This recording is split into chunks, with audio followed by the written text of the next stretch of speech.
Bismillahirrahmanirrahim. My name is Rashid Waqas Khan. I am head of physics department of Superior Group of Colleges Mianwali. सबसे पहले बच्चों आप सबको welcome to online classes of superior group of colleges Mianwali. आज हम discuss करेंगे कि हम इन ऑनलाइन क्लासेस को किस तरह लेके चलने वाले हैं और इन ऑनलाइन क्लासेस का मकसद क्या है।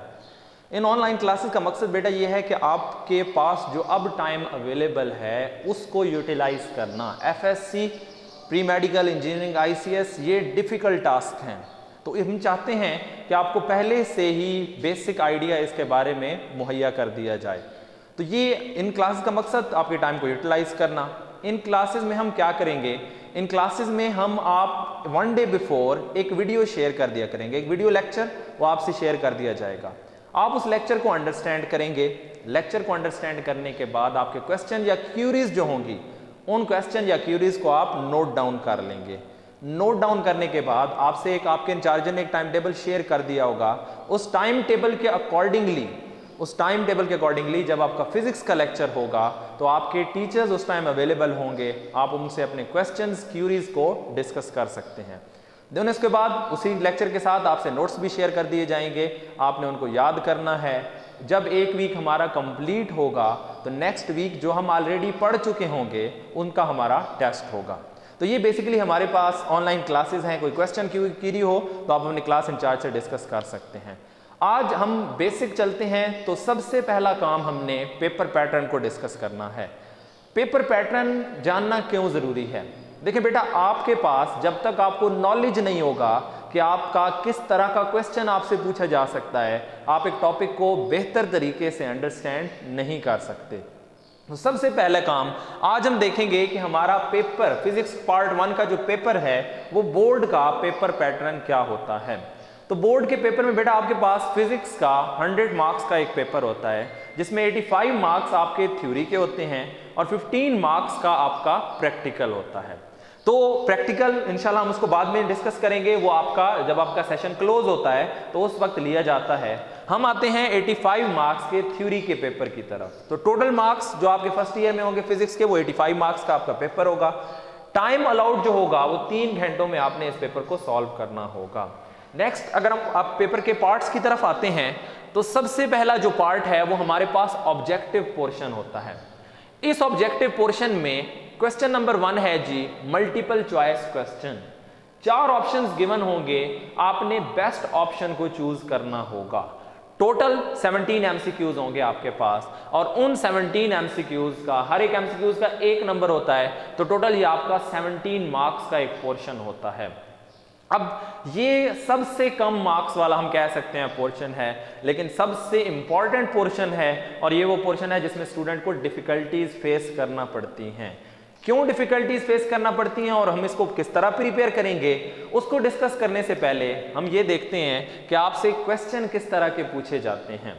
बेटा आपको 20 मिनट्स में 17 एमसीक्यूज सॉल्व करने होंगे, यानी ऑलमोस्ट हर एक एमसीक्यूज के लिए आपको 1.15 मिनट मिल रहा होगा जिसमें आपने करेक्ट ऑप्शन को जज करना होगा। एमसीक्यूज की टाइप्स 2 तरह की हो सकती हैं। फर्स्ट एमसीक्यूज अगर हम कहें तो वो आपका होगा knowledge based MCQs. Knowledge based का क्या मतलब है? आपकी बुक में कोई इंफॉर्मेशन गिवन हो, कोई लाइन, कोई किसी फिजिकल क्वांटिटी का यूनिट गिवन हो, वो यूनिट आपसे as a multiple choice question पूछा जा सकता है। यानी कि जैसे हम एक एग्जांपल लेते हैं, हमारे पास 9th की बुक में एक एमसीक्यूज है, the number of base quantities are, base quantities की तादाद कितनी है। तो ये आपकी बुक में मेंशन है, 9th की बुक में ये एक लाइन मेंशन है बेस क्वांटिटीज के टॉपिक में, the number of base quantities are 7। इसका मतलब ये है आपके पास कि आपकी नॉलेज को टेस्ट किया जाएगा, क्या आपने बुक में जो लाइन गिवन है उसको थॉरली अंडरस्टैंड किया, थॉरली याद किया या नहीं किया। तो फर्स्ट एमसीक्यूज होगा नॉलेज बेस्ड। सेकंड जो एमसीक्यूज है वो रिलेटिवली थोड़ा सा मुश्किल होता है पहले की निस्बत, that is based on concept और कैलकुलेशन बेस्ड। एक टॉपिक आपने पढ़ा, जैसे मैंने जो एमसीक्यूज चूज किया है वो वर्क डन के टॉपिक से है। आपने वर्क डन का टॉपिक पढ़ा, उसके कंसेप्ट को समझा, उसके फार्मूला को समझा। अब यहाँ पे टेस्ट लिया जाएगा, क्या आपका कंसेप्ट क्लियर है, क्या आप मैथमेटिकल कैलकुलेशंस परफॉर्म कर सकते हैं।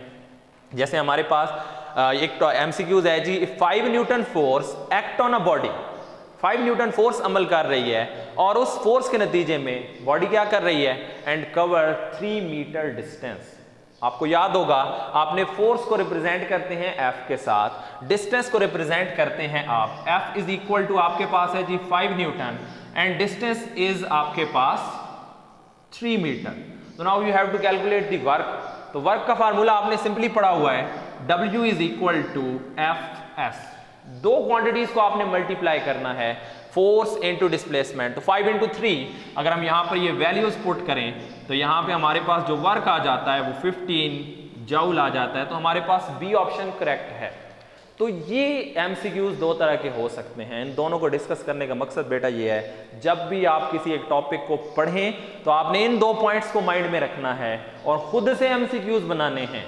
ये आपको ना सिर्फ अब हेल्प करेंगे, इंशाल्लाह जब आप MDCAT, ECAT, entry test दे रहे होंगे तो ये आपके तमाम जो टेस्ट होते हैं वो एमसीक्यूज बेस्ड होते हैं, वहां पे आपको काफी हेल्प मिल सकती है। नेक्स्ट सेकंड पोर्शन की तरफ अगर हम जाएं तो वो पोर्शन हमारे पास जो है वो सब्जेक्टिव पोर्शन है। सब्जेक्टिव जिसमें हमारा सबसे पहला जो पोर्शन है वो शॉर्ट क्वेश्चंस हैं। अब शॉर्ट क्वेश्चंस सबसे इंपॉर्टेंट पोर्शन ये इस हवाले से है क्योंकि ये मैक्सिमम मार्क्स का पोर्शन है। 85 मार्क्स का आपका पेपर है, 44 मार्क्स, मोर देन 50% के आपके शॉर्ट क्वेश्चंस आपसे पूछे जाएंगे। शॉर्ट क्वेश्चन 3 हिस्सों में डिवाइडेड है, question number 2, 3 and 4, 3 short questions आपसे पूछे जाएंगे। क्वेश्चन नंबर 2 में आपने 12 में से 8 शॉर्ट क्वेश्चन अटेम्प्ट करने हैं, यानी 12 क्वेश्चंस दिए जाएंगे, उनमें से आपने 8 सवाल हल करने होंगे। क्वेश्चन नंबर 3 सेम उसी तरह 12 में से 8 सवाल लिखने हैं। क्वेश्चन नंबर 4 9 में से आपने 6 क्वेश्चन सॉल्व करने हैं। कैसे सॉल्व करना है, किस तरह शॉर्ट क्वेश्चन आ सकता है, ये इंशाल्लाह जब हम नेक्स्ट टॉपिक्स को डिस्कस करेंगे उनमें हम इन सारी चीजों को डिस्कस करेंगे। तो ये आपका सेकंड पोर्शन था सब्जेक्टिव, जिसमें आप शॉर्ट क्वेश्चन हम डिस्कस करने वाले हैं। नेक्स्ट अगर हम चलें तो हमारे पास एक आपके पास सब्जेक्टिव का ही एक पार्ट है लॉन्ग क्वेश्चन। 24 मार्क्स का आपका ये पोर्शन है। इन 24 मार्क्स में अब आपके पास क्या होंगे, लॉन्ग क्वेश्चंस बेटा गिवन होंगे, स्टेटमेंट गिवन होगी, note attempt any 3 questions from the following. 5 questions given होंगे जिनमें से आपने 3 क्वेश्चंस अटेम्प्ट करने हैं। Question number 5 to question number 9 आपकी मर्जी, कोई से 3 क्वेश्चंस आप सॉल्व कर सकते हैं, चूज कर सकते हैं। हर क्वेश्चन के आपके 8 मार्क्स होंगे, तो टोटल 8 इंटू 3 24 मार्क्स का आपका ये पोर्शन होगा। नेक्स्ट अगर हम देखें तो अब यहां पर क्या है कि हर क्वेश्चन के 2 पार्ट्स होंगे। Each question will consist of 2 parts. A part जो होगा वो थ्योरी का पार्ट होगा, जिसके मार्क्स होंगे आपके पास 5 मार्क्स। ये आपके बुक का जो चैप्टर है, चैप्टर में से 4 से 5 हर चैप्टर में लॉन्ग क्वेश्चंस बनते हैं, उन्हीं क्वेश्चंस के बारे में आपसे पूछा जाएगा। एक्सरसाइज बेस्ड या एग्जाम्पल बेस्ड न्यूमेरिकल होंगे, जिसके 3 पार्ट्स होंगे। ये आपका यहां तक हमने पेपर पैटर्न डिस्कस किया। होप सो कि आपको समझ आ गई होगी। किसी किस्म की कोई कंफ्यूजन हो तो आप अपने क्लास टीचर से ड्यूरिंग योर लेक्चर टाइम ये डिस्कस कर सकते हैं। नेक्स्ट यहां पर पेपर पैटर्न को समझने के बाद अब सबसे पहली चीज हम ये देखते हैं कि हमने कौन से चैप्टर को स्टार्ट करना है। हम फर्स्ट ईयर की जो बुक है उसके चैप्टर नंबर 2 को स्टार्ट करेंगे। चैप्टर नंबर 2 हमारे पास क्या है, vectors and equilibrium. Chapter number 2 is vectors and equilibrium. इस चैप्टर को हम 2 हिस्सों में डिवाइड करके लेके चलेंगे। पहला जो पोर्शन है दैट इज वेक्टर्स और सेकंड जो पोर्शन है वो हमारे पास है इक्विलिब्रियम का। सबसे पहली चीज बेटा, अब हम वेक्टर्स में क्या पढ़ने जा रहे हैं, हमें बेसिक आइडिया होना चाहिए, हमें बेसिक एक लाहे अमल का पता होना चाहिए कि कौन कौन से पॉइंट्स को हमने अंडरस्टैंड करना है। वेक्टर्स के पोर्शन में हम सबसे पहले देखेंगे वेक्टर्स होते क्या हैं, what are vectors, vectors itself है क्या। देन हम देखेंगे वेक्टर्स को रिप्रेजेंट कैसे किया जाता है, जैसे हम डिफरेंट क्वांटिटीज को रिप्रेजेंट करते हैं, यहां पर वेक्टर की रिप्रेजेंटेशन को हम देखेंगे। और थर्ड जो पोर्शन है उसमें हम स्टडी करेंगे वेक्टर्स को ऐड कैसे करते हैं, सब्ट्रैक्ट कैसे करते हैं और मल्टीप्लिकेशन वेक्टर की कैसे होती है।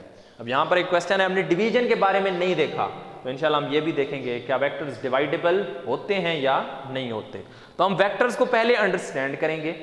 जब हमने वेक्टर्स को अंडरस्टैंड कर लिया जब हम सेकंड पोर्शन की तरफ आ सकते हैं, दैट इज इक्विलिब्रियम। इसमें हम क्या करेंगे, इक्विलिब्रियम को अंडरस्टैंड करेंगे। इक्विलिब्रियम होता क्या है, कंडीशंस ऑफ इक्विलिब्रियम क्या हैं और इसकी कुछ एप्लीकेशन। ये सारा चैप्टर हमने क्यों पढ़ा, कुछ एप्लीकेशंस हमने इनकी डिस्कस करनी है, बहुत इंपॉर्टेंट चैप्टर है। तो इसका इंशाल्लाह इसको हम 2 हिस्सों में डिवाइड करके लेके चलेंगे। यहाँ तक आज का इंट्रोडक्शन हमारा कंप्लीट हुआ। फर्स्ट लेक्चर में हमने पेपर पैटर्न को डिस्कस किया और चैप्टर के इंट्रोडक्शन को डिस्कस किया। इंशाल्लाह नेक्स्ट लेक्चर में अब हम स्टार्ट करेंगे वेक्टर के पोर्शन से। थैंक यू, अल्लाह हाफिज़।